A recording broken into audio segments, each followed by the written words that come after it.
Embla Books presents Rent to Be, written by Sonia Hartl and read by Stephanie Cannon.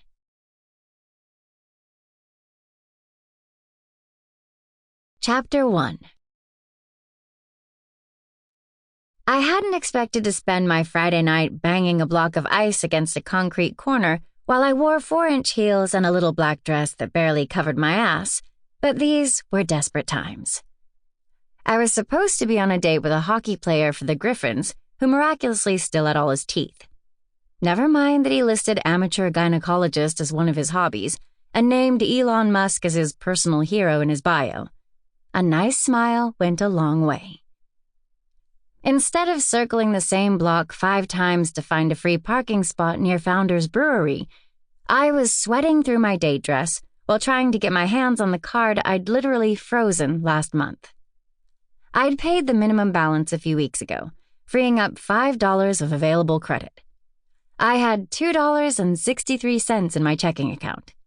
Between my debit and credit cards, I'd be lucky to squeak by with enough to transport the boxes I hadn't been able to fit into my tiny Corolla. My wine-stained futon and dresser with the missing bottom drawer would have to stay on the street.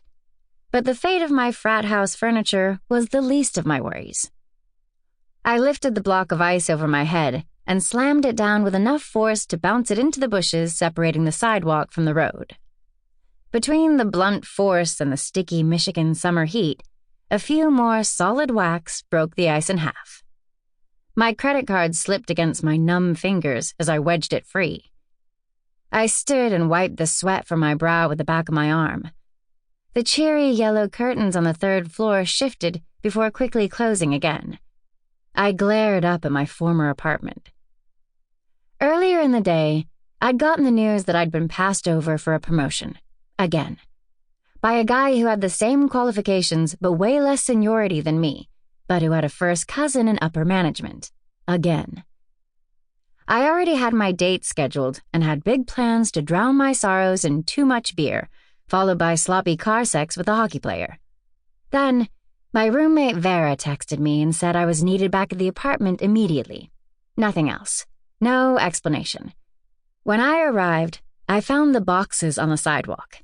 Vera and Quinn had packed up my stuff, changed the locks, and pretended they weren't home rather than face me. Cowards. And okay, I hadn't paid rent in over 3 months, but it wasn't for lack of trying. Thanks to a tight housing market, the cost of living in Grand Rapids has gone through the roof. I could barely afford to eat, let alone pay my bills on time. When I graduated a year ago, I took the only job I'd been offered, an entry-level position as a business data entry analyst for Cornerstone Enterprises. The salary wasn't great, but I made ends meet for the first 6 months. Then, the repayment on my student loans kicked in. Since a good chunk of them were private, I couldn't get a deferment. 2 months after that, the transmission went out on my car. I'd been playing catch-up ever since. I thought my MBA was going to open doors for me. After I'd entered the job market, it became clear those doors also required social skills, connections, and the ability to kiss ass on command, things that no amount of education could buy me. So, here I was. I gave the 3rd floor window the middle finger, just in case Vera and Quinn were still watching, and pulled my phone out of my purse to request a taxi. 15 minutes later, a van pulled up to the corner. Though the driver almost took off when I explained I really only needed him for transporting my belongings, he relented after I assured him that I'd do all the loading and unloading myself. I made quick work of stacking up the remaining boxes, lovingly labeled Isla's shit by my former roommates, and gave the driver my brother's address.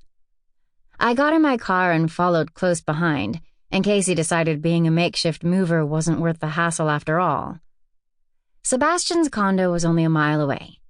His job had sent him to London for the next month, which gave me plenty of time to hide out in his guest room while I figured out my next steps.